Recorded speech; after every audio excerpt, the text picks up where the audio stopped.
Now see, today lecture is about the knockout mouse because कल complete नहीं हुआ था. So a lot of strategy we have to discuss today.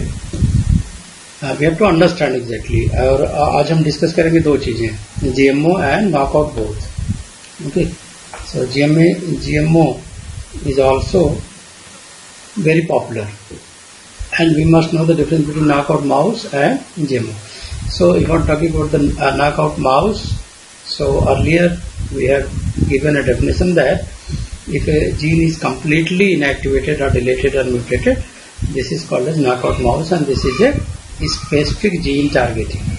Means there is going to loss of gene activity, and as a result there is a change in mouse phenotype. Okay. So now we can know about, we can decode the function of gene exactly. Right. So this is a type of reverse genetics. Right. This is a kind of reverse genetics. This is clear. ये कल हमने discuss किया था, and related to this, Nobel Prize was awarded in 2007 to these persons.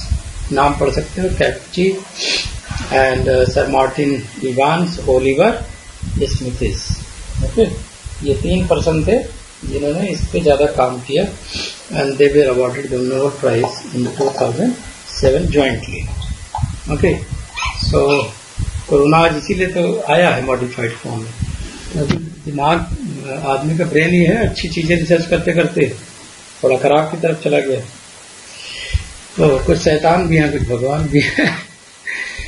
शैतानों ने corona बना दिया, और जो scientist is like a god, है ना. इसलिए नोबल क्या थे, नोबल ने डायनामाइट की डिस्कवरी किया. तो he was looking for the good thing, लेकिन लोग डायनामाइट का यूज करने लगे लोगों को मारने में. तो देन उन्होंने सोचा क्या करें इसको, हमारी डिस्कवरी लोगों के लिए जानलेवा हो रही है. Then he establish the Nobel Foundation. तो उसका जो पैसा है सारा अपनी संपत्ति दान दे दिया. तो एज ए रिजल्ट आज भी लोगों को उसमें से मिलता है Nobel prize. So you can see the cultivation of embryonic stem cell was discovered by, देखो तीनों ने अलग अलग डिस्कवरी की. How to cultivate the embryonic stem cell, this was discovered by the Martin Evans. How to target the gene, this was discovered by Oliver Smithies. And actual gene knockout technology was discovered by Mario Capecchi. Okay, so this is MOM. ये discoverer कौन है? Mom, right?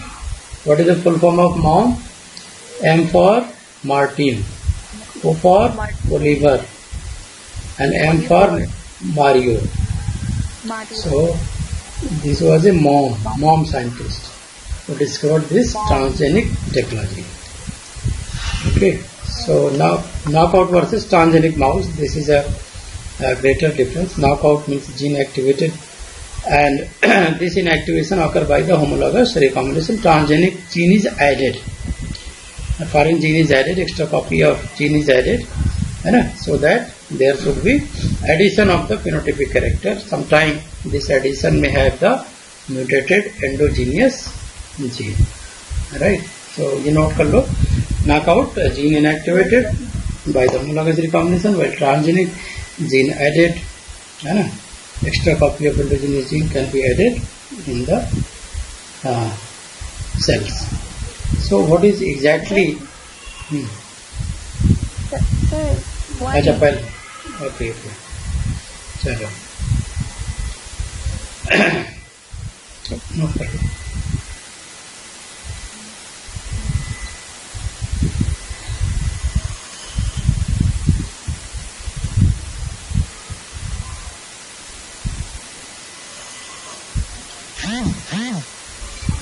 Afreen कहाँ रहेगी, इसको message कर दो. Okay sir.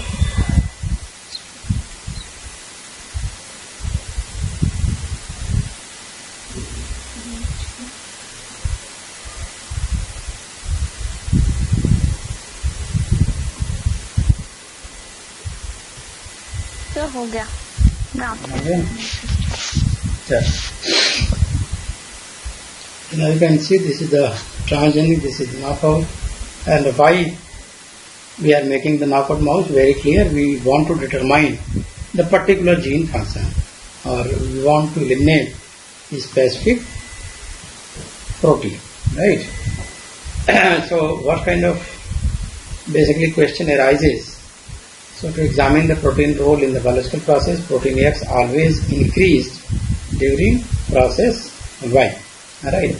And determine function of newly identified gene. Suppose you don't know the function of gene, and then this genome sequencing project was targeted, right?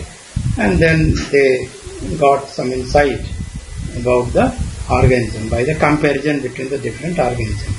So this is actually identified that there are many traits controlled by one gene, and there are many genes which are controlling one trait. A lot of confusion was there, and that clarity was got by this discovery. So there are various protein families, okay. So but their function was not known. Biochemical function was not clear. So this was now more have a clarity when this technology was discovered. So, and the greatest part of this discovery was a development of model for understanding the human diseases, right? So because we are creating the mutation, and because of mutation same disease can be created, right? So this is understood that such kind of genes are responsible, and that study is also not possible in the human being, right? And this gives a new idea of gene therapy, that is called as the experimental therapy. So the next question is how to make a gene knockout, right? So if you want to study the effect of the gene, then really ES cell is very, very important. ES cell means embryonic stem cell is very, very important. Okay, so ES cell can be used to make a mouse, right? So generation of knockout mice by homologous recombination create a knockout construct, as we have discussed yesterday. Introduce the knockout construct into mouse embryonic stem cell in the culture. Screen embryonic cell. ये आज हम discuss करेंगे how to screen the embryonic cell by ganciclovir and TK. So screen ES cell and select those whose DNA include the new genes. Implant selected cell into normal mouse embryo, making chimera, right? Because there are two genes, one from the wild variety, other from the change. For example, there was a study black and white mouse, and then the implantation of chimeric embryo in the pseudo pregnant female give birth to chimeric offspring, which are subsequently bred to verify transmission of the new gene, producing a mutant mouse line. Okay, so knockout construct, the gene to be knocked out is isolated from mouse gene library, then a new DNA sequence is engineered which is very similar to the original gene and is immediate neighbor sequence. So this construct you can create by your own choice, and that should have the marker gene also. For example, any antibiotic resistant gene or any toxic agent, right? So that you can observe in the form of color or in the form of fluorescence. So embryonic stem cells that can be isolated from the pre-implantation embryo from the inner cell mass. This was asked in the CSIR, from where you can isolate embryonic stem cell. So you must note down, embryonic stem cell can be isolated from inner cell mass of the blastula. So where is the inner cell mass? This is the inner cell mass of the blastula. Okay, so this is the day 1 fertilization, day 2, then day 3 morula, day 5. तो अब अगर पूछ सकते हैं तो they can ask you day 5 है ना, blastocyst किस स्टेज से आप निकालते हो ICM embryonic stem cell, right? That is the day 5 blastocyst stage. अब इसको प्राइमरी कल्चर किया, देन सब कल्चर किया, and then you can make the embryonic stem cell lines. Okay, blood cell, bone, neuron, glia, liver, cardiac muscle, pancreas. This is called as the transplantation therapy. Okay, so from inner cell mass of blastocystis embryo, cell are undifferentiated, cell are pluripotent. Okay, able to differentiate into many different cell type in the embryo, and most importantly आपका germ voice cell. break हो रहा है. अच्छा मेरी voice break हो रही है. Just एक सेकंड.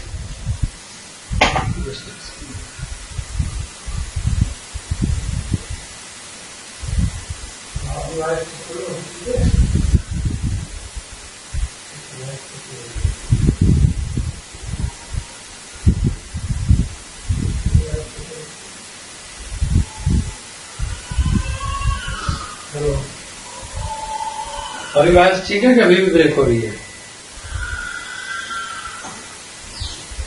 हेलो, वॉइस अभी ठीक है बेटे? हेलो, वॉइस ठीक है बच्चों?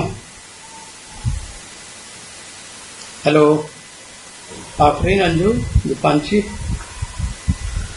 Tell me how is the voice? Hello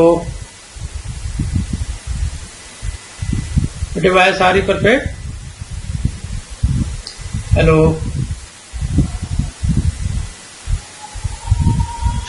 hello बच्चों, वॉइस आ रही है? अच्छा,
अभी वॉइस ठीक है? चेक करो.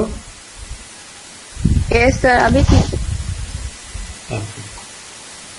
So we were discussing from where we can isolate the embryonic stem cell. Okay, we can isolate the embryonic stem cell from the blastocyst stage of embryo. This is very important point. Note कर लो. Blastocyst stage of embryo. Okay, blastocyst stage of embryo. And why we are selecting this embryonic cell? Because they are undifferentiated. Mostly they are asking the property of embryonic stem cell. So what is the property of embryonic stem cell? They are pluripotent. Means they can be differentiated into many different cell type. So they can be cultured easily in the in vitro condition, right? And they need to divide before the differentiation, so they are taking a little bit more time in the differentiation. So embryonic stem cell, you can see we are isolating from the blastocyst stage. They can ask you this time from where this embryonic stem cell is isolated. Alright, so how they are going to be cultured, and because of cell line, so we can create the cell line by sub culture. तो ये भी पूछा हुआ था कि कितनी बार सब culture करें, है ना, कितनी बार सब कल्चर करने से ये सेल लाइन बन सकती है. तो ये कल्चर सब कल्चर करना होगा 8 to 12 टाइम्स. 8 to 12 times. ठीक है. ओके. अब ये सेल लाइन बन जाएगी. इससे आप ब्लड सेल बना सकते हो, बोन बना सकते हो, न्यूरॉन बना सकते हो, ग्लिया बना सकते हो, लीवर बना सकते हो. तो इस पे काम काफी हो रहा है कि जिनका लीवर खराब है तो एम्ब्रियोनिक सेल लाइन को कल्चर करके आप कंप्लीट लीवर सेल में कन्वर्ट कर दो। अभी तो मशीन भी आ रही है, ऑटोमेटिक मशीन। ठीक है, मशीन कैसी होती है, कुछ सालों में अवेलेबल होगा तो मैं भी खरीद लूंगा लोन लेके। वो प्रिंटिंग मशीन बहुत है। महंगा होगा वो। अच्छा, वो 3D वाला प्रिंटिंग, ऑर्गन वाला। हाँ, 3D प्रिंटिंग। इसमें एम्ब्रियोनिक स्टेम सेल डालना है आपको, ये खुद ही डिवाइड करके, और इसी से लीवर शेप में वो प्रिंट होके आ जाएगा ऑर्गन। ठीक है, अब इसको आप 3 करोड़ में बेच दो, 2 लाख में बेच दो, 10 लाख में बेच दो, है ना। तब जिस समय मशीन आ जाएगी सेल, हाँ, तो सेल लाइन को हम क्या डेफिनेशन क्या देंगे सेल लाइन को, कि after again and again culturing करना? नहीं, सब कल्चर करके सेल लाइन बना लेते हैं ना। वो सेल लाइन आप कहीं से भी बना सकते हो, ये इसके अगेंस्ट में कोई एंटीबॉडी नहीं बनती है, आपको कहीं से भी ले सकते हो। आप तो एम्ब्रियो से ले रहे हो ना। ओके, एम्ब्रियो से लेके आपने बना के सारा रख लिया, मशीन में डाल दिया। कहीं लीवर बन रहा है, कहीं न्यूरॉन बन रहा है, कहीं कार्डियक मसल बन रही है। पहले तो अमेरिका ही करेगा, किसी को देगा नहीं अमेरिका की ही मशीन है, अमेरिका देगा ही नहीं किसी को। पेंक्रियाज बन रहा है, ठीक है, उसके ऑर्डर हो रहा है। देखो इंडिया में क्या होता है, लोग जानवरों की तरह आदमियों के किडनी निकाल लेते हैं, है ना, उनको बेच देते हैं, हार्ट बेच देते हैं, कुछ भी निकाल के यहाँ बेच रहे हैं। रिक्शे वालों को पकड़ पकड़ के कितने हॉस्पिटल तो अमीर हो गए, है ना। फोर्टिस हॉस्पिटल तो इसमें बदनाम है। गरीब आदमी गया नहीं कि उसका किडनी, हार्ट सब कुछ गायब कर देते हैं, पता भी नहीं चलता ये चोर हॉस्पिटल है। तो डॉक्टरी पेशा नहीं, अब तो डकैती का हो गया। So we can introduce new DNA sequence into embryonic stem cell by electroporation also. तो ये सेल लाइन के अगेंस्ट एंटीबॉडी नहीं बनता है? नहीं, ये तो जर्म सेल है ना, कहाँ बनेगा। कुछ प्रिविलेज सेल है ना, जैसे आंख है, ब्रेन है, हार्ट है, वहां पे एंटीबॉडी ज्यादा नहीं बनता है। बनेगा तो खत्म ही हो जाएगा ना, vital organ. So now you can see the natural process of homologous recombination. अगर किसी भी तरीके से आप डीएनए आप इंट्रोड्यूस कर दो, ये पूछा हुआ था सीएसआर में कि इलेक्ट्रोपोरेशन से डीएनए इंसर्ट करा सकते हैं तो होमोलॉगस रिकॉम्बिनेशन होगा कि नहीं। तो this is the question, note कर लो। होमोलॉगस रिकॉम्बिनेशन ही इज द ओनली मीन्स, है ना, to incorporate new sequence with knockout gene into the chromosome in place of original gene. So chances of successful recombination event are relatively low, 10 से 15% का बताया था, है ना, बट ये है कि हो जाएगा। सो होमोजाइगस प्रेफर करता है कि हेटेरोजाइगस, ये भी पूछ सकता है आपको कौन सी कंडीशन में ये ज्यादा फिट होगा, right. So majority of the alter cell will have the new sequence in only one of the 2 relevant chromosome. So always this is a heterozygous condition. ये नोट कर लो। 2-3 बातें निकल के आई कि एक तो इलेक्ट्रोपोरेशन से एम्ब्रियोनिक स्टेम सेल में डीएनए इंसर्ट कर सकते हो, और कैसे वो इनकॉर्पोरेट होते हैं बाय द होमोलॉगस रिकॉम्बिनेशन, ठीक है ना। और जो आपने न्यू सीक्वेंस डाला है with knockout gene into the chromosome, तो ओरिजिनल जीन वो रिप्लेस होगी और वो चीज जाएगी। तो अब ये कंडीशन बनेगी हेटेरोजाइगस की, कभी भी होमोजाइगस बनेगी नहीं, क्योंकि रिप्लेसिंग हो रही है, तो केवल एक ही जीन बची, तो इसलिए ये हेटेरोजाइगस कंडीशन है, ठीक है जी। So this is called the gene targeting technology. यहाँ पे होता है क्या है कि cell take up exogenous DNA, frequency is very low, right. And अगर आप थोड़ा सा हार्श कंडीशन देते हो, लाइक केमिकल इलेक्ट्रिकल इंजेक्शन, तो that can have very high frequency in dividing cell. Some DNA incorporated into the genome. Random integration, this is rare event, but mostly there is a homologous recombination. तो ये दोनों possibility dividing cell में, right. Frequency is still very low, you can induce it by the artificial condition. What is the random integration? DNA incorporated anywhere in the genome, that is not targeted. This is the biggest problem here in the random integration. Copy number can be very high. Transgenic animals are usually random integration. Okay. Homologous recombination driven by DNA sequences targeted increased efficiency results in endogenous DNA replaced with exogenous specific targeted copy number is 1. So targeted construct for positive negative selection. A positive selective marker must be there, right? तो ये selective positive selective marker, इसी की बात मैं आज करने वाला हूँ. ये कंस्ट्रक्ट बनाते हैं तो सिलेक्शन कैसे करते हैं. There are 2 type of selection, positive and negative. ठीक है. तो पॉजिटिव सेलेक्टिव मार्कर होता है तो इसमें जीन के दोनों तरफ होता है. That is called as the flanked. Gene is flanked by marker, flanked by 2 arms of homologous sequence, है ना. तो negative selective marker outside 1 homologous arm. तो इसी को हम डिटेल में आज समझने वाले हैं. पॉजिटिव सिलेक्शन मार्कर में क्या होगा, देखो इस तरह का होगा. This is homology neomycin. This is called as the positive selection cassette. कौन सा यूज करना है, एंटीबायोटिक नियोमाइसिन. ठीक है ना. तो पॉजिटिव सिलेक्शन को क्यों करते हैं, ये क्वेश्चन पूछा हुआ था सीएसआर में. To enrich recombination event. Recombination event को ज्यादा, जैसे 10% है 10% है 10% है, पॉजिटिव सिलेक्शन किया तो वो 10 मिलके 50 हो गया.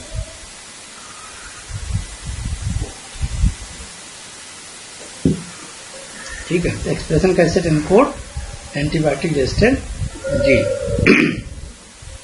ठीक है ना, एंटीबायोटिक रेजिस्टेंट जीन. तो इसी को कहते हैं expression cassette, positive selection cassette.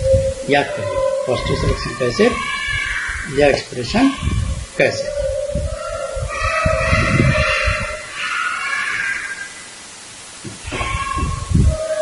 अक्सर गए डांटने के लिए.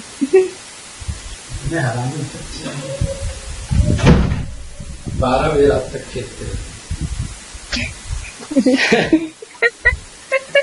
नहीं, मैंने कम दरवाजा दिखाता हूँ ना, मैंने ऐसे बनाया है, सारा सील कर देता हूँ दरवाजा.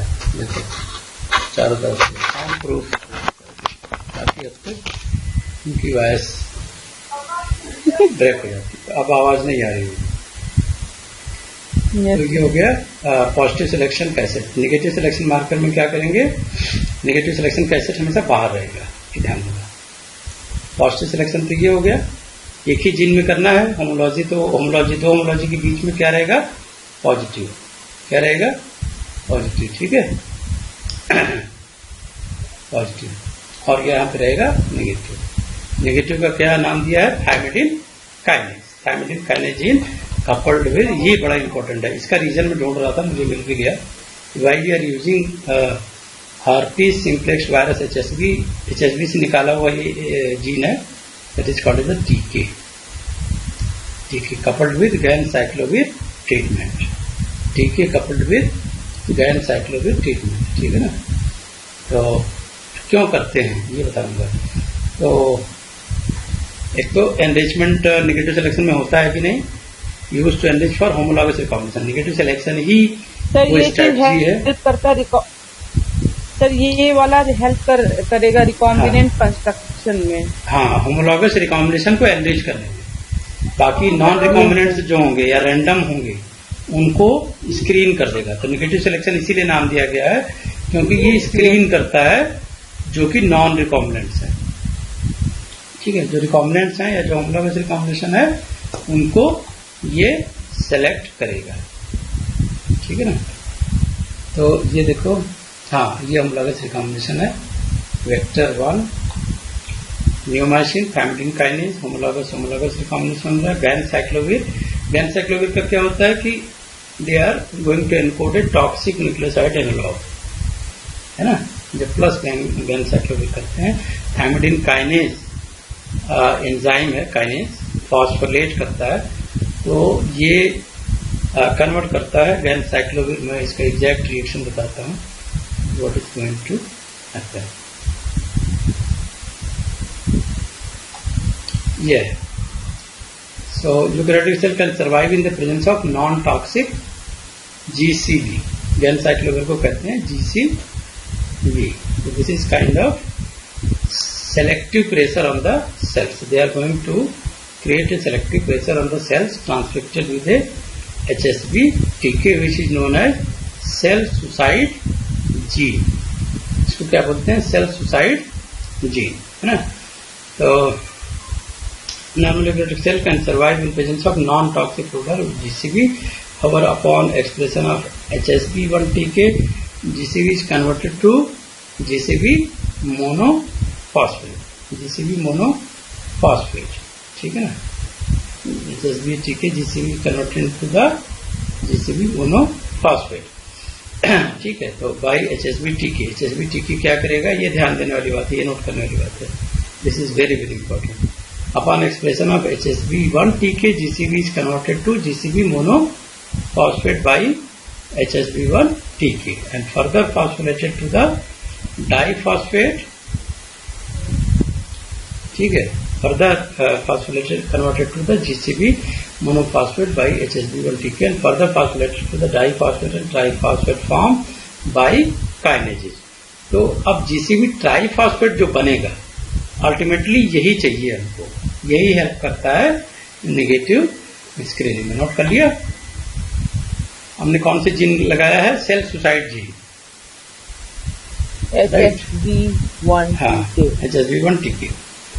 अब क्या होता है कि generally eukaryotic cell can survive in presence of non toxic GCB is not a toxic, GCB is not a toxic, ठीक है ना। लेकिन अगर HSB-TK GCB कन्वर्ट हो गया GCB मोनोफॉस्फेट में एंड ये इसको कन्वर्ट करने वाला है जो सेल सुसाइड जीन है HSB1-TK, तब प्रॉब्लम है, right, then is the problem.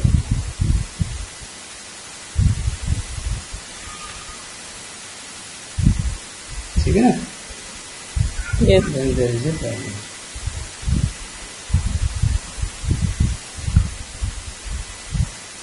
तो ये मोनोफॉस्फेट अगर एक बार बन गया बिकॉज ऑफ दिस, तब प्रॉब्लम आएगी। And then monophosphate, then diphosphate, then triphosphate.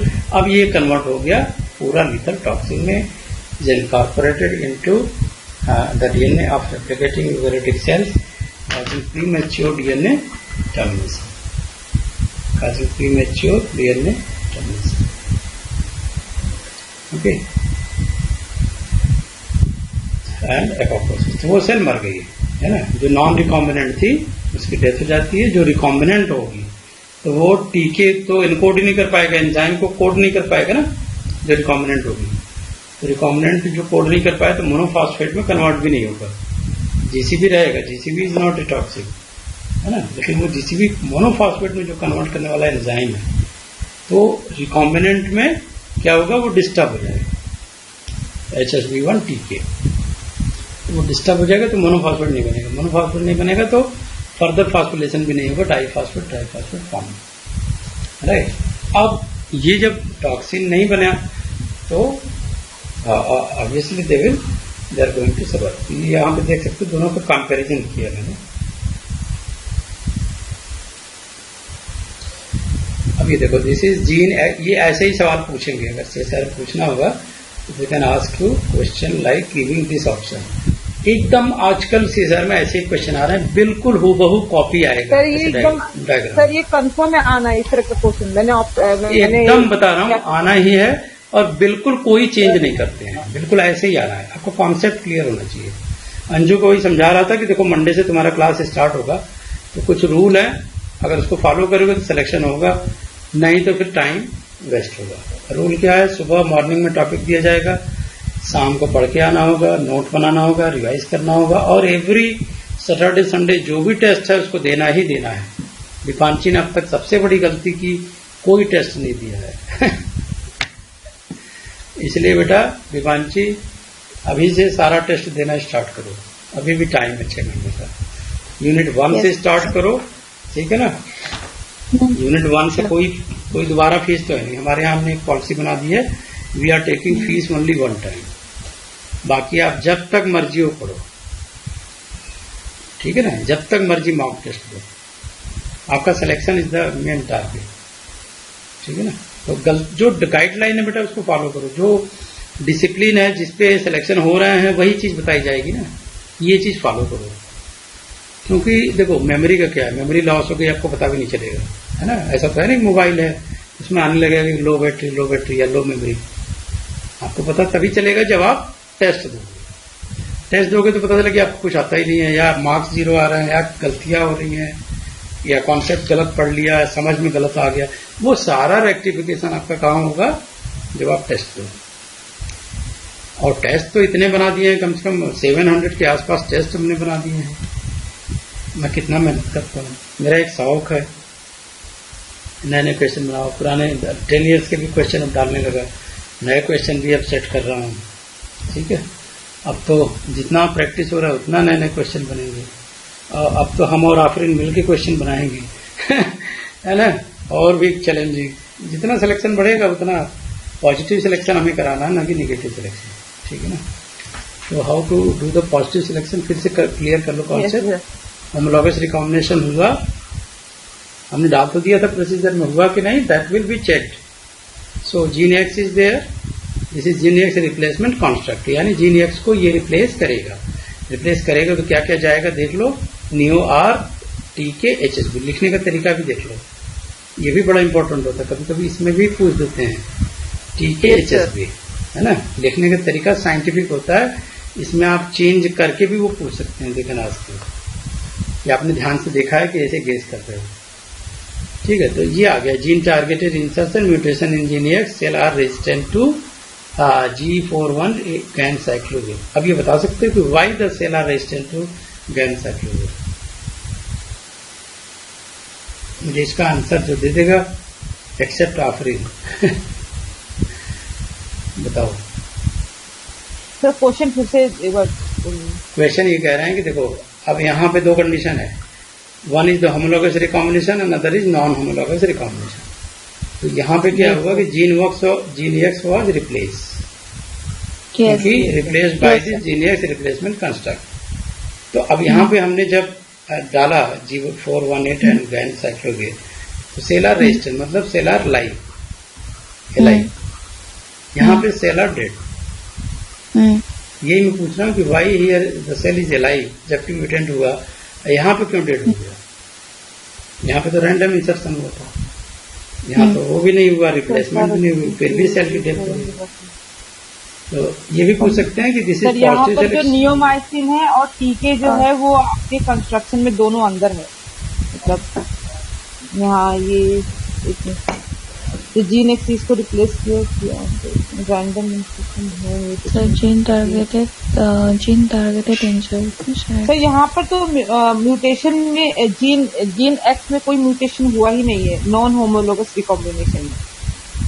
वही तो कह रहा हूँ, तो फिर इसीलिए तो सर हाँ ये सर G418 का वो रेजिस्टेंट हो गया, बट गैंसिक्लोविर का सेंसिटिव हो गया, क्योंकि सर वो उसका जीन अब जीन के अंदर आ गया, प्रोमोटर के अंदर आ गया है, तो वो उससे और एक्चुअल में टॉक्सिन प्रोवाइड करता है ना गैंसिक्लोविर, तो वो उससे सेंसिटिव हो गया।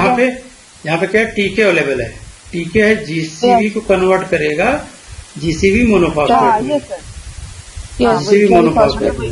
अब ये जीसीवी बन जाएगा लेटर ऑन ट्राइफॉस्फेट, और ये है टॉक्सिन, ठीक है ना। मतलब तो ये इसमें इम्पोर्टेंट चीज है। यहाँ पर टीके है नहीं, देखो टीके रिप्लेस हो गया ना, टीके रिप्लेस हो गया, तो GCB is not a toxic, this is non toxic, है ना। ये बात समझ आ रही मैं क्या बोल रहा हूँ। अच्छा अब देखो पॉजिटिव नेगेटिव सिलेक्शन है, ये इसलिए मैंने इसको पहले आपको इधर उधर थोड़ा समझा दिया। This is white one is non-recombinant, green one is recombinant with gene targeted insertion. अब ये ऐसा है कि जो रैंडम इंसर्शन वाले हैं जिसकी जरूरत भी नहीं है, ठीक है। Now treat with the G418 positive selection, treat with ganciclovir. G18 में डाला तो दोनों आएंगे, कौन कौन से आएंगे, होमोलॉगस वाले आएंगे, नॉन होमोलॉगस वाले आएंगे, राइट, दोनों आ जाएंगे। नॉन रिकॉम्बिनेंट नहीं आया है, देखो नॉन रिकॉम्बिनेंट नहीं आया, हाँ, तो यहाँ पे लिख लो नॉन रिकॉम्बिनेंट आउट, हाँ, नॉन रिकॉम्बिनेंट है सर रिकॉम्बिनेंट है, लेकिन दोनों है, रिकॉम्बिनेंट एंड रैंडम वाले भी है। नॉन होमोलॉगस भी है। हाँ हाँ, ठीक है ना। फिर अब हमने क्या डाला, ये पॉजिटिव सिलेक्शन हो गया। पॉजिटिव सिलेक्शन माने नॉन रिकॉम्बिनेंट को हटा दिया। अब हमने गैन साइक्लोविर डाल दिया। गैन साइक्लोविर में कौन सर्वाइव करेगा? जिसके पास टीके नहीं रहेगा। वही है। टीके तो हाइब्रिड में भी है, टीके हाइब्रिड में भी है, हाँ। क्योंकि येलो कलर दिख रहा है रैंडम साइट्स में, तो ये डेड हो गए, ये भी आउट हो गए। रैंडम वाले आउट हो गए, रैंडम इंसर्शन आउट। अब सिर्फ बच गया तो निगेटिव। ये पूछ सकता है कि पहला क्या करेंगे, पहले पॉजिटिव करेंगे निगेटिव करेंगे, या पहले निगेटिव करेंगे पॉजिटिव करेंगे? तो पहले तो पॉजिटिव करेंगे। फिर वो पूछ सकते हैं कि if you are doing the positive selection then what will be out. तो नॉन रिकॉम्बिनेंट पहले आउट होगा, ठीक है। फिर जब निगेटिव सिलेक्शन करेंगे तब जाएगा रैंडम म्यूटाजेंसिस का, रैंडम वाला, ठीक है। और ये केवल रहेगा इसका होमोलॉगस रिकॉम्बिनेशन। हाँ, केवल रिकॉम्बिनेट करेगा। इसको समझने में मुझे बहुत टाइम लगा था अपने टाइम में, क्योंकि ये समझ नहीं, कोई टीचर समझा ही नहीं पाता इसको।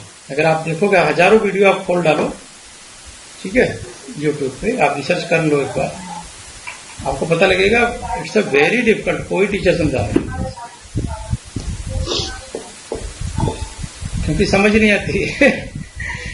लोग अपने आगे क्या टाइटल लिखते हैं, डॉक्टर या प्रोफेसर नहीं लिखते हैं जो सीएसआर को पढ़ाते हैं, वो लिखते हैं कि भाई सीएसआर जेआरएफ। ये कौन सी टाइटल हुई?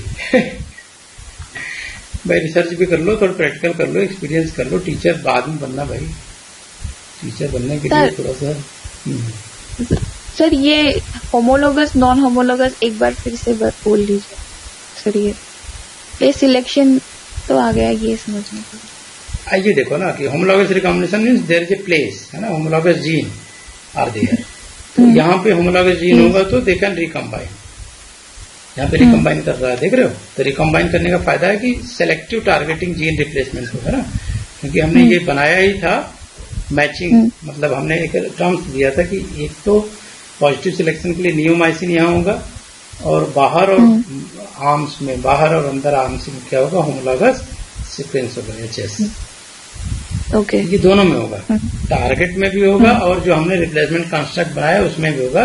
रिप्लेसमेंट कंस्ट्रक्ट में अंदर नियोमाइसिन आर, इसको क्या बोला था हमने, पॉजिटिव।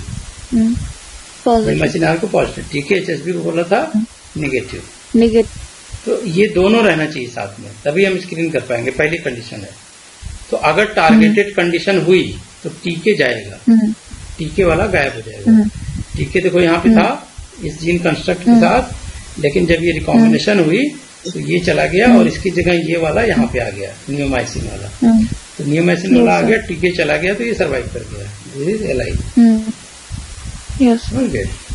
अब ये नॉन होमोलॉगस हुआ, फिर कहीं भी हो गया, कोई टारगेटेड नहीं है, तो कहीं भी हो गया तो उसका रिजल्ट ये हुआ कि ये भी है और ये दोनों भी है, सारे ज्वाइन करके, रिप्लेस कोई भी नहीं हुआ।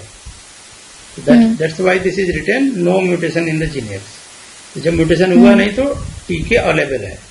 टीके क्या करेगा, नॉन टॉक्सिक को कन्वर्ट करेगा फॉस्फेट में, जीसीबी मोनोफॉस्फेट में। कौन कन्वर्ट करेगा, टीके।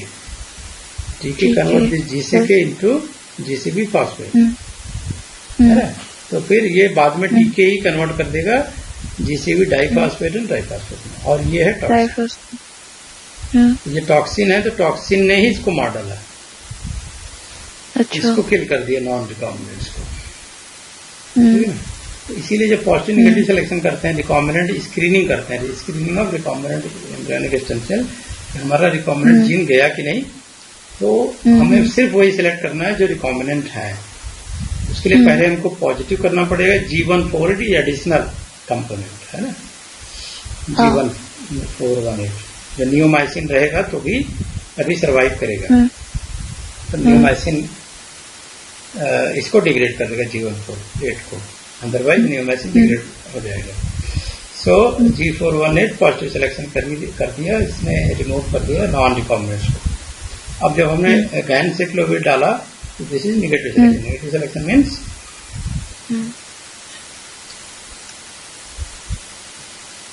जो नॉन होमोलोगस रिकॉम्बिनेशन है वो आउट हो जाएगा. सिर्फ होमोलोगस रिकॉम्बिनेशन बढ़ जाएगा. Okay sir. Clear. Clear sir. Okay.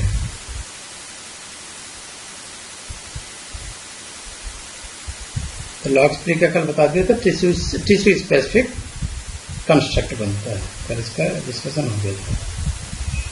Right. लॉक्सपी का है ना. लॉक्सपी में प्रोमोटर क्या लेते हैं. इस promoter we are taking tissue specific promoter है ना. तो लॉक्सपी क्री माउस. तो हमने क्या किया यहाँ पे याद है ना. लॉक्सपी माउस और क्री माउस दोनों को हमने क्रॉस कराया. तो क्रॉस कराने के बाद क्या होगा. जो देखो जीन 1 है 2 है 3 है. ठीक है. तो ये लॉक्स है ये लॉक्स है ना.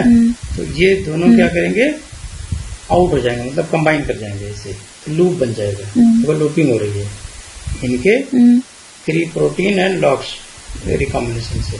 तो क्री एक्टिव होकर काट देगा इसको बिकॉज क्री इज रिकॉम्बिनेशन. तो ये कट गया तो केवल 1 बचा और 3 बचा. तो जीन फंक्शन इज डिस्ट्रक्टेड. ये याद रखना. ऐसे ही क्वेश्चन डायरेक्ट आएगा. बिल्कुल ऐसे ही कि 1 2 3 जीन देंगे. बीच में लॉक्सपी रहेगा और क्री से आपने यहाँ पे देखो रेड कलर से आपने कराया है ना. तो ये सेल नॉट एक्सप्रेसिंग क्री तो नॉर्मल जीन फंक्शन रहेगा. सेल एक्सप्रेसिंग क्री जिसमें क्री चला जाएगा तो वो 2 को डिलीट कर देगा. तो क्री इज एसेंशियल. इट मीन्स क्री is essential for gene disruption. बिना क्री के लॉक्सपी की वजह से नहीं होगा. लॉक्सपी केवल है तो नॉर्मल रहेगा. क्री इज एसेंशियल. क्री इज कॉजिंग लॉक्सपी और ऐड भी कर सकते हैं क्या. हाँ.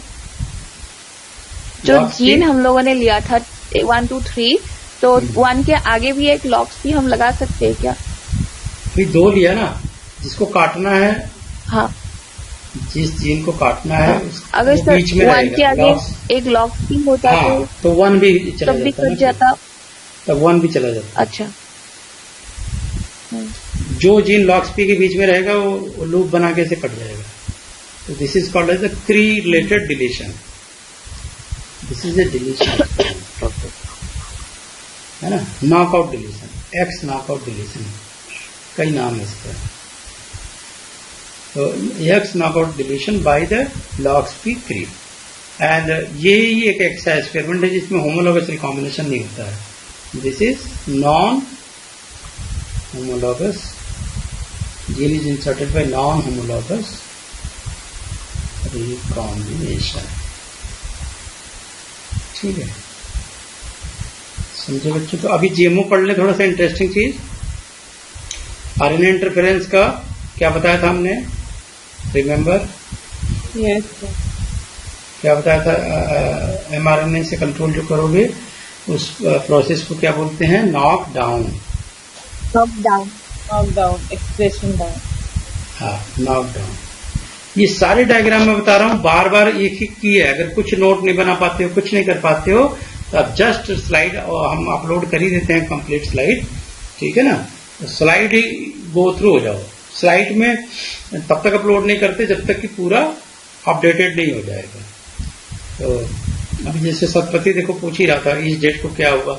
उनसे सबसे बोलता हूं कि सिंक्रोनाइज हो जाओ बेटे. Always be synchronise. Anju Kumari का 2 आईडी. अरे आईडी ढेर सारे नहीं सिम ढेर सारे रखो. कौन सा चलेगा कुछ पता नहीं.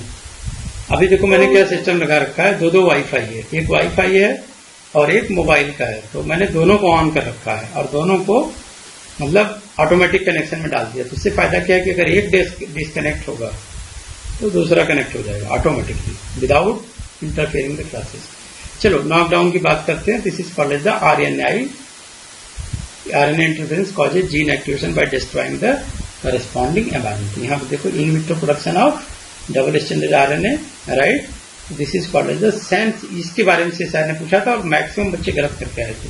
What is the sense transcript, किस डायरेक्शन में बनता है? Sense transcript always from 5 to 3, ये ध्यान रखना। This is why called as the sense transcript, because वो सेंस स्टैंड से बनता है ना। This is form from sense stand. अब एंटी सेंस ट्रांसक्रिप्ट इसी को बनाना है कि जो उसका अपोजिट टेम्पलेट है ना। एंटी सेंस कैसे बनता है? अपोजिट जो टेम्पलेट है, और इसका क्या डायरेक्शन होगा? इसका भी 5 to 3 होगा सेंस का, और इसका जो डायरेक्शन है 5 to 3 एंटी सेंस का। याद रखना, यही सब डिकोड करके पढ़ना होता है। बाकी डेफिनेशन तो मैंने बता ही दिया था, वो हम बार बार क्यों बताएंगे। This is the sense, this is anti sense, ठीक है ना। तो अब ये डबल स्टैंडर्ड आरएनए जब बना, हाँ, एंटी सेंस 3 से 5 डायरेक्शन, हाँ, ये यहाँ डायरेक्शन में याद रखना, क्योंकि इसमें मैक्सिमम बच्चे गलत करके आते हैं। 3 to 5 लिख के आते हैं सेंस को। क्यों? उनको लगता है कि वो तो 5 to 3 डीएनए पॉलीमरेज में चले जाते हैं, डीएनए रेप्लिकेशन में पूछा जाता है ट्रांसक्रिप्शन, वो जवाब देते हैं रेप्लिकेशन का। हाँ, ठीक है। तो ये दिमाग है ना, दिमाग में चीजों को इसे कहते हैं फिक्स करना। फिक्स करो। फिक्स कैसे होगा? Revise and revise and revise. अगर आदमी को सब कुछ याद हो जाए, सब कुछ याद हो जाए, ब्रेन ब्लास्ट कर जाएगा बिना बम के। इसलिए मैं दिन रात बम बम भोले करता हूँ, हे प्रभु सब कुछ भूल जाओ ज्यादा अच्छा है। याद नहीं रहना चाहिए, बस याद रहो तो ये सेंस स्टैंड हो गया और एंटी सेंस स्टैंड हो गया, ये 3 to 5। इसको बोलेंगे डाइसर। क्या बोलेंगे? डाइसर। जैसे सेंस स्टैंड और एंटी सेंस कंबाइन करेंगे, this will called as the dicer, ठीक है ना। And this dicer can act as a siRNA। Dicer पूरा सीक्वेंस ही पूछा था कि डाइसर से siRNA बना के, तो ये siRNA के बनने के बीच में कहानी है। ये देखो लूप बना, हेयर पिन कंस्ट्रक्ट जरूर बनेगा। जब भी आप आरएनए को ज्वाइन करोगे तो सीधा सीधा आरएनए नहीं बनेगा, लूप बनेगा। और उस लूप को जब काटेंगे, है ना, उस लूप को जब काटेंगे तो लूप वाला को कहेंगे SHRNA, why short hairpin loop RNA. इसका नाम ही है short hairpin loop RNA.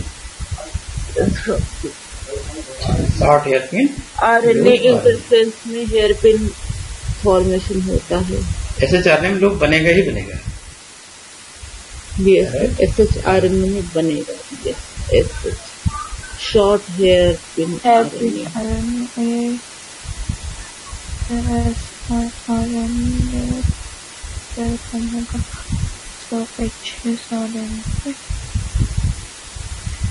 ठीक है ना। तो dicer formation and then siRNA बनेगा। And this siRNA called as the small inhibitory RNA। And what is the dicer? Dicer is an enzyme. Note कर लो, dicer is an enzyme which catalyze the conversion of shRNA. Dicer is an enzyme. SHRNA से siRNA में बनाने में, हाँ, convert करेगा SHRNA को siRNA। This is endonuclease. This is endo knockdown. ये सर पूरा दिमाग में ये कंसेप्ट हो गया। हाँ।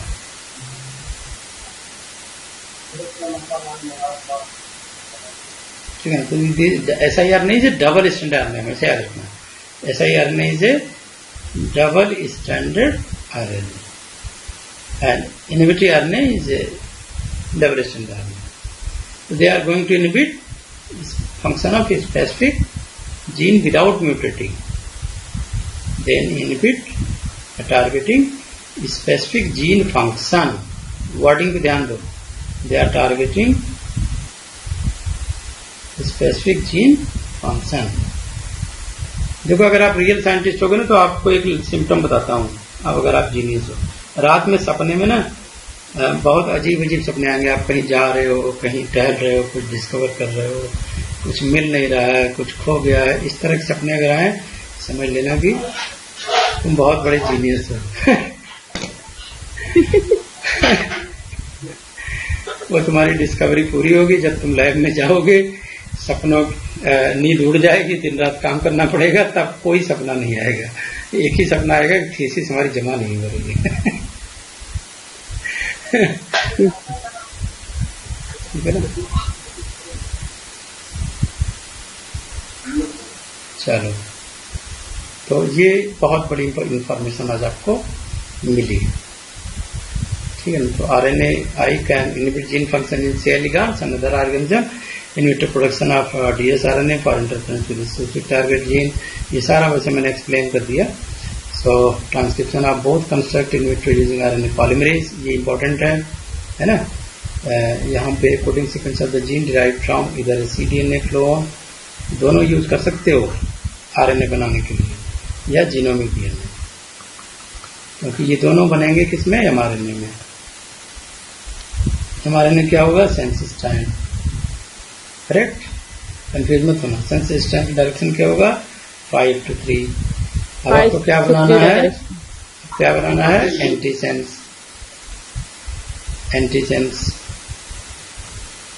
यही बात है ना भाई? एंटीसेंस RNA, एंटीसेंस RNA और mRNA किससे बनेगा? RNA पॉलीमरेज से। इसलिए कोई नया पॉलीमरेज थोड़ी आएगा। ठीक है ना? RNP को ऐसे नहीं लिखेंगे, ऐसे लिखेंगे। ठीक है? तो ये हो गया सेंस स्ट्रैंड, ये हो गया एंटीसेंस स्ट्रैंड। दोनों को अगर हाइब्रिडाइज करोगे तो बनेगा डबल स्ट्रैंड RNA। एक का डायरेक्शन ऐसे दिखा दो, एक का डायरेक्शन ऐसे, और ये हो जाएगी लूप। इसको क्या बोलेंगे? SH RNA। फिर एक डाइसर एंजाइम लाओगे जो कि लूप को काटेगा, और फाइनली आपको बन जाएगा siRNA।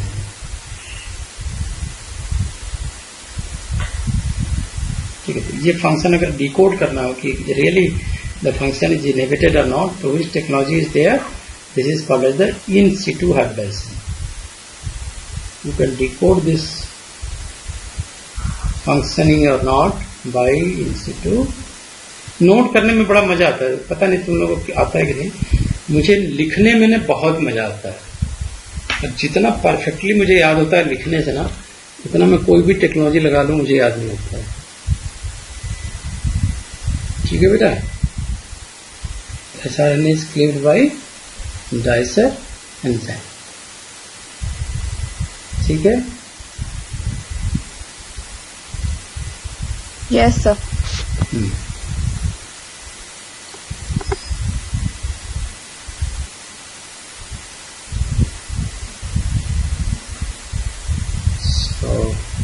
What is the risk? इस सर में 2019 से या 2020 से तुम्हारे टाइम में आया होगा आफरीन, रिस्क का फंक्शन। मैंने शायद देखा है इसका फंक्शन। हाँ ये सर, ये बहुत फेमस है। मतलब हाँ, siRNA का, miRNA का कितने न्यूक्लियोटाइड है, ये सब miRNA क्या, मतलब इस पे क्वेश्चन आता ही आता है, कंफर्म है RNA इंटरफेरेंस पे। इसीलिए ना ये जी नॉकआउट में मैंने डाला इसको। उन्होंने कहा और जगह पढ़ने से याद नहीं रहेगा अच्छे से, और यहीं पे पढ़ो तुम। तो इसका रिस्क क्या क्या फंक्शन है? हाँ, siRNA। सर इसको तो हम लोग RNA इंटरफेरेंस वहाँ मोलिकुलर में पढ़ाए थे, आपने पढ़ाया था, मोलिकुलर में पढ़ाया था। हाँ, तो विपांचे से मैं नहीं थी। मैंने आपको पढ़ा। मैं बता रही हूँ सर, देखो विपांचे से रेप्लिकेशन, ट्रांसक्रिप्शन, ट्रांसलेशन, उसके बाद ही पढ़ाया था आपने। विपांची से एक फीडबैक ले लेते हैं। विपांची, ये बताओ, तुमने तो ज्वाइन किया एंड हाउ यू फील? आपको लगा कि पैसा आपका वेस्ट हो गया या टाइम वेस्ट हो रहा है या हमने बेकार में ही ज्वाइन कर लिया? तो नहीं सर। आप लकी समझते हो अपने आप को या नहीं, ये बताओ। सर लकी समझती हूँ, लेकिन मुझे इस बार क्लियर करना है, उसके बाद तो सुपरस्टार बन जाओगे, फिर तो हमें पूछोगे भी नहीं। नहीं सर। तो रिस्क कॉम्प्लेक्स है, करना है सर। हाँ, लेकिन देखो एक टीचर की निगाह होती है कि कौन सा बच्चा सेलेक्ट होने जा रहा है, राइट? वो आपके एफर्ट से ही पता लगता है, आपको खुद भी आइडिया हो जाता है, खाली टीचर को ही नहीं आइडिया होता है। अभी आपकी एफर्ट में बोलूंगा कि रिकॉम्बिनेंट की तरह है, 10 से 15% वाली। अब इसको पॉजिटिव नेगेटिव सिलेक्शन करके इसको 90% तक ले जाओ बेटा। अभी एफर्ट की बात कर रहा हूँ, एफर्ट आपका सिर्फ 10 to 15%। तो वो तो हार्ड वर्क इसीलिए नाम दिया गया ना कि हार्ड वर्क करोगे तो आगे बढ़ोगे। सेने complex you can use the risk complex. अभी आपने बहुत अच्छे से एनालिसिस करके पढ़ते हो, that is very good part. तो ये चीज आप में काफी इंप्रूवमेंट आया है कि हर चीज को यहीं पे क्लियर कर लेते हो क्लास में। और लाइव क्लास का देखो मतलब भी यही है ना, जब वीडियो ही बनाना है तो मैं 15 मिनट में यही खत्म कर दूं, फिर आपको दे दूं, आपका सिलेक्शन हो ना हो मेरे से क्या मतलब है। तो मेरे को बहुत सारे बच्चों ने बोला कि सर यूट्यूब चैनल बनाया। हमने कहा भैया यूट्यूब टेक्नोलॉजी आपको मुबारक हो, मुझे नहीं करना वो चीज, क्योंकि I can face the student, I can face the question. Young brain है, कुछ भी क्वेश्चन पूछेगा। अब जैसे गाइनसाइक्लोविर का सिलेक्शन मैं बताऊं, मुझे 1 ईयर लग गया जब एमएससी में था समझने में, क्योंकि किसी टीचर को समझा ही नहीं पाता था कोई, मुझे भी नहीं समझ में आता था। तो फिर मैंने वो चीजों को निकाला रिसर्च करके, काफी मेहनत करके। तो नॉलेज को डिकोड करना is a really powerful thing. SiRNA complex को एमआरएनए में डिग्रेड करने के लिए क्या यूज करते हैं, ये क्वेश्चन इसी से है। कैसे इनहिबिट करता है? इनहिबिट नहीं करता, डिग्रेड करता है, याद रखो। SiRNA if you are using they are degrading. हाँ सर, एसआईआरएनए सर पे क्वेश्चन था, एसआईआरएनए और एमआईआरएनए में कौन सा डिग्रेड करता है, कौन सा ब्लॉकिंग करता है? हाँ, दोनों में सर डिफरेंस है सर, वो मैं भी भूल गई। अच्छा, अभी अब आप बता रहे हैं ना एसआईआरएनए डिग्रेड, तो वो एमआईआरएनए वो ब्लॉकिंग करते हैं। हाँ, रिस्क कॉम्प्लेक्स जब भी यूज करोगे एसआईआरएनए डिग्रेड करेगा mRNA with the help of risk complex, ठीक है ना। तो दिस इज, एक सेकंड रुकना जरा।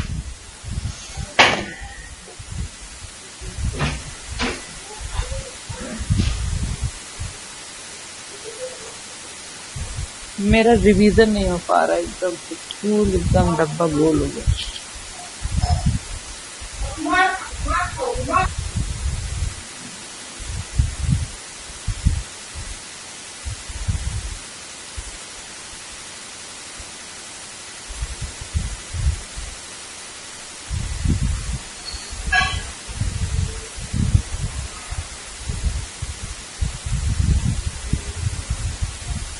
मेरा बस चले तो मैं हॉस्टल भाग लूं।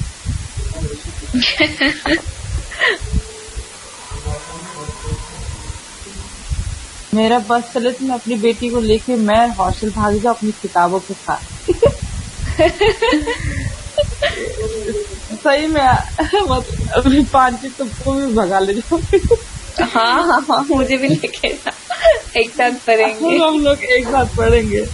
हाँ, बुक्स लेके जाएंगे, फिर बढ़िया सा एसी लगा लेंगे हम लोग। हाँ। मस्त मस्त हवा आए, पेड़ पौधे जहाँ पे हो, नेचर के साथ शाम को चलेंगे घूमने, नेचर से बात करके आएंगे, फूलों से बात करेंगे।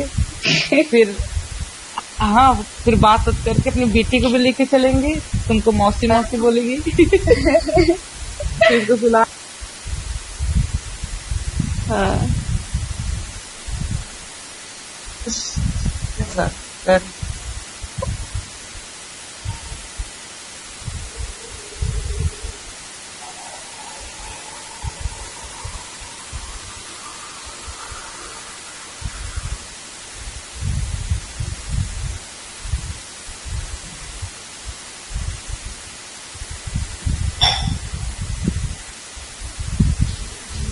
कुछ खोज करेंगे, दोनों लोग अपना अपना नाम लिखवा लेंगे।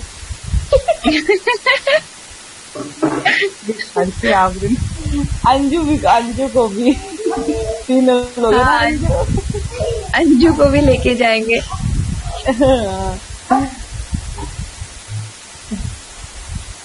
अच्छा, 3 फ्रेंड में ऐसा होता है ना कि वो हमको ज्यादा मानती है, वो तुमको नहीं मानती है, तुम उसको, तो ऐसा हो जाता है, नेचुरल है। हाँ।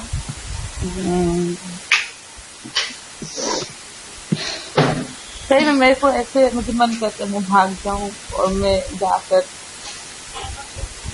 हॉस्टल में अपनी बेटी के साथ वहाँ पढ़ाई करूं, पेड़ पौधे आसपास। चलो पढ़ाई कर लेते हैं।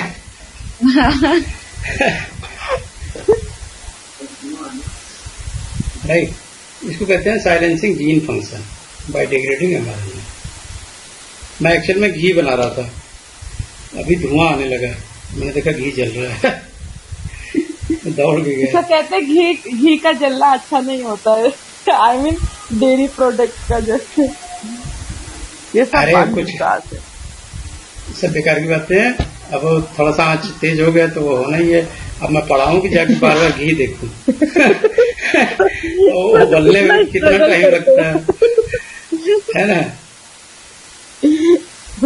या तो मैं साइलेंस हो जाऊं या तो घी साइलेंस हो जाए। तो साइलेंसिंग जीन फंक्शन लगी है ना कि ऐसे टीचर से पढ़ते हैं जो बीच घी बनाते हैं घी बनाते हैं, चाय बनाते हैं, पानी निकालते हैं। अभी लाइट कट गई है, सारे हॉस्टल के बच्चे एकदम शॉक्ड हैं, अपनी मम्मी के साथ हाइब्रिड बन गए हैं चलो, तो ये हो गया माइक्रो आरएनए पाथवे, राइट। इसको कहते हैं this is called as the. Sir आप वो नेचुरल घी वाला बना रहे हैं ना, जिससे वो दूध के बाद जो मलाई होता है वही वाला। अच्छा अच्छा, यस ये सर फर्मेंट करके फिर बॉयल करके, ये सर तो उसमें काफी अच्छा निकलता है। अधिक पेट्रोलियम। हाँ, ये हेल्दी बहुत रहता है। और एक तो नेचुरल है, मुझे पता है नेचुरल है ये सर। आजकल गर्मी में रोटी क्या होती है ना, जैसे मैं रोटी 2 घंटे पहले बनाया, अगर घी नहीं लगाऊंगा तो वो सारी कड़ी हो जाएगी, खा नहीं सकते। तो आजकल घी लगाना कंपल्सरी। सर मैंने भी नेचुरल वाला बनाया है, और फिर टाइमली खत्म भी हो जाता है तो अच्छा रहता है। हर हफ्ते निकल जाता है उतना घी अपने। हाँ ये सर, तो बनाते जाओ। माइक्रो आरएनए पाथवे का नोट कर लो, ये पूछा जा सकता है या पूछा गया है ना। तो माइक्रो आरएनए पाथवे कंफ्यूज करने के लिए नया नया टर्म देते हैं। देखो सीधी बताऊं, सीएसआर में कोई ऐसी नई टेक्नोलॉजी नहीं पूछी जाती, but every time they are asking the new term. अब माइक्रो आरएनए पाथवे पूछ देंगे तो एवरीवन इज सॉल्व, ठीक है ना। तो पहला स्ट्रेटजी यहाँ पे क्या होता है, डबल स्टैंडर्ड आरएनए बनाना है ना। वो स्टेप वाइज पूछ सकते हैं। पहला स्ट्रेटजी क्या है, डबल स्टैंडर्ड आरएनए बनाना। सर इससे भी क्वेश्चन था कि माइक्रो आरएनए पे डबल स्टैंडर्ड का प्रिकर्सर क्या था, डबल स्टैंडर्ड आरएनए था या सिंगल स्टैंडर्ड आरएनए था। डबल स्टैंडर्ड आरएनए आपने डेवलप कर लिया, ठीक है ना। डबल स्टैंडर्ड आरएनए को मान लो ये क्वेश्चन है कि इंजेक्ट कर दिया हमने किसी सेल में, ठीक है ना। अब बताओ क्या होगा, what will be the consequences. चलो, ये डेवलपिंग एम्ब्रियो सेल में डाला, तो सर ये SIRNA में कन्वर्ट हो जाएगा। तो ये SIRNA में कन्वर्ट होगा, बिल्कुल ये तो याद करना है। SIRNA में कन्वर्ट हो जाएगा भाई, क्योंकि इसमें डाइसर है, ठीक है ना। बाहर नहीं कन्वर्ट होगा, डाइसर अंदर है ना, तो डाइसर की वजह से this is going to convert into SIRNA, ठीक है ना। अब जितना भी mRNA बनेगा, ये SIRNA क्या करेगा, उस करस्पॉन्डिंग mRNA को डिस्ट्रॉय करता रहेगा। तो ऐसा नहीं है कि हमें SIRNA को डालना है, हमें डालना यही है डबल स्टैंडर्ड आरएनए को। ये चीज समझाना चाह रहे थे, इसी को कहते हैं micro RNA pathway. This is called as micro RNA pathway, okay. Pathway double RNA inject करेंगे एम्ब्रियोनिक सेल्स में, and then this is converted to siRNA. siRNA is going to inhibit the responding ये note कर पूरा inhibit। Anju है कि चली गई? Yes sir है। हाँ, पहली बार आवाज आई है तुम्हारी 1 घंटे में एम्ब्रियो सेल। तो देखो बेटा, आपकी मेहनत थोड़ा करना पड़ेगा। आप जैसे हम लोग फ्रंट पे लड़ाई लड़ रहे हैं, बीच में घी बना रहे हैं, खाना बना रहे हैं, तो तुम्हें भी अपना ये रीडिंग क्लासेस पढ़ाई करनी है। तुम्हारी मैरिज हो जाए चाहे जो भी हो जाए, तुम्हारा जो मेन कैपेबिलिटी है, स्ट्रेंथ है, वो है तुम्हारी स्टडी और नॉलेज। इसको डिजॉल्व मत करना, क्योंकि ये देखो ये तुम्हें लाइफ टाइम काम आएगा।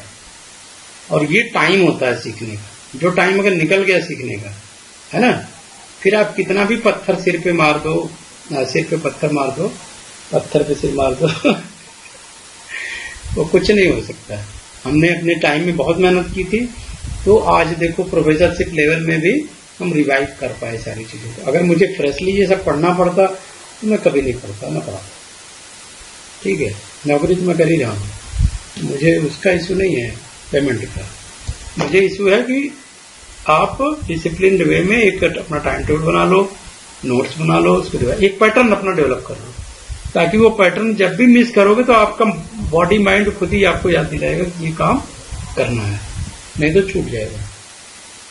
And why I am saying because there is 13 unit. आपने जो बीएससी, एमएससी 3 साल, 2 साल, 5 साल में जो पढ़ा है उसको 6 महीने में आपको पढ़ना है। अगर सिलेक्शन रियल में चाहते हो तो यही एक टेक्निक है और कोई तरीका नहीं है। तो ये नोट कर लो, SIR is going to inhibit corresponding time देना पड़ेगा। इसमें सब जगह टाइम कम दो, फेसबुक, सोशल मीडिया, बातचीत, सब जगह टाइम कट कर दो अगर बचाना है टाइम को। और पढ़ाई को सबसे ज्यादा इम्पोर्टेंट, जो बच्चे पढ़ाई को इम्पोर्टेंस देते हैं ना वो लाइफ टाइम विनर होते हैं। और जो बच्चे दुनियादारी में इन्वॉल्व हो जाएंगे ना, फिर तो काम गया, फिर हर आदमी उनको फिर छोड़ देता है। तो याद रखना, वैल्यू उसी की होती है जो डायमंड बनता है कट कट के।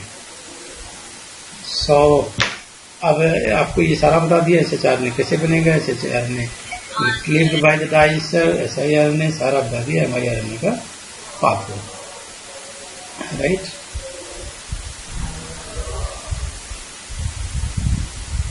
अब सी एलिगेंस में इसका सबसे बड़ा यूज किया गया by watching their actual phenotypic expression. तो जब इन्होंने 86% ऑफ द जीनोम को ब्लॉक कर दिया by this inhibitor RNA, they can see कि they were developing abnormal phenotype. This is called as the gene functional। ये नए नए टर्म को जरूर मैं लिखता हूं, उसको जरूर नोट किया करो। Gene functional inactivation, gene functional inactivation.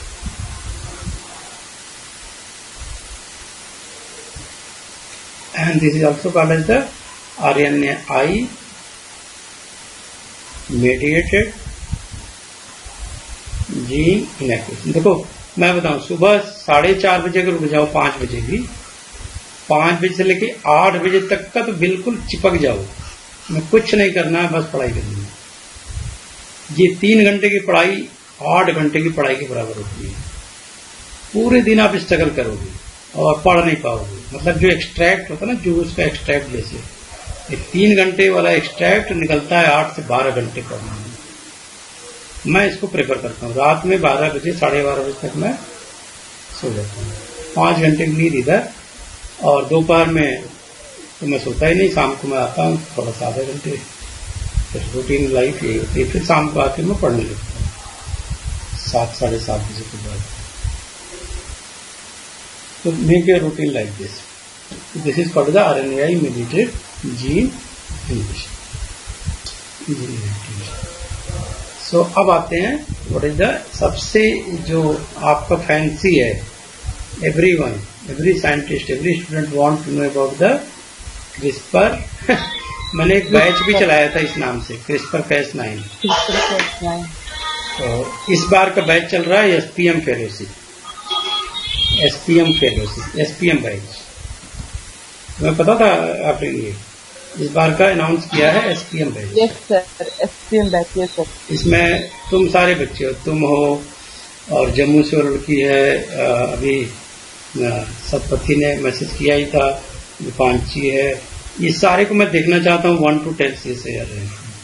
और DBT के फॉर्म जरूर भरना, कोई फॉर्म ऐसा नहीं है जो नहीं भरना, क्योंकि जब आपको इतना पढ़ा दिया ना, you are going to be successful in almost every examination।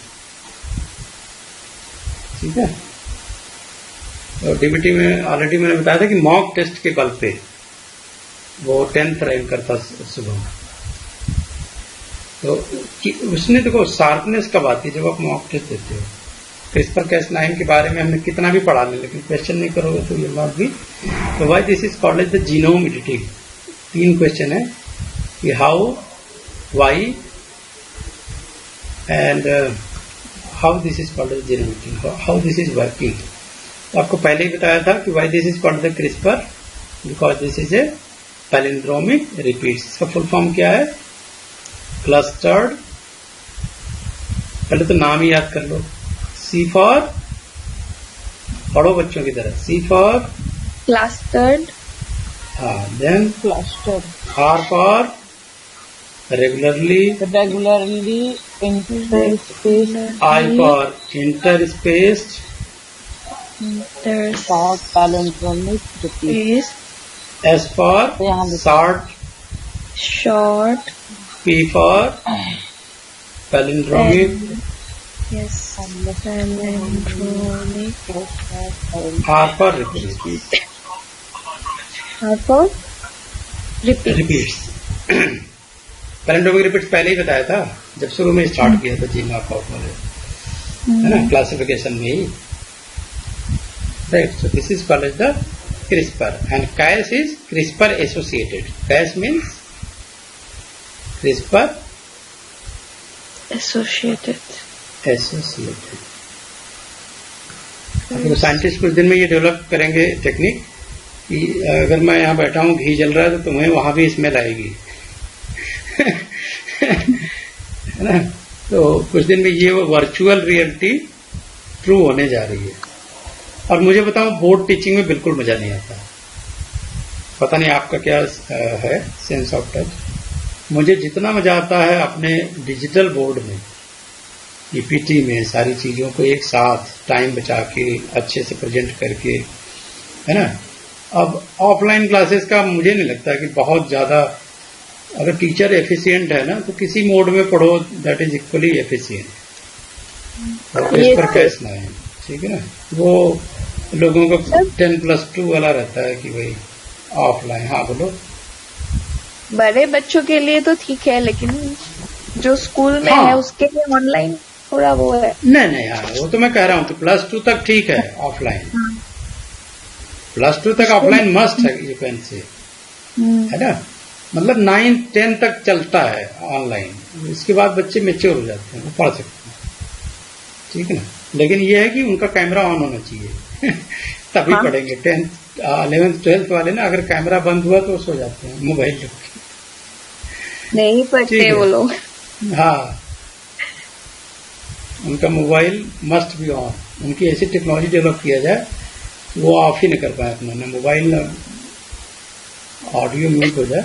So now repeat sequence. अब ये समझ में आ गया कि क्रिस्पर कुछ नहीं है, CRISPR is a kind of repeat sequence, ठीक है ना। What is Cas? तो उनका कैमरा हम लोगों का, मतलब उनका कैमरा, स्टूडेंट का कैमरा टीचर कंट्रोल करे।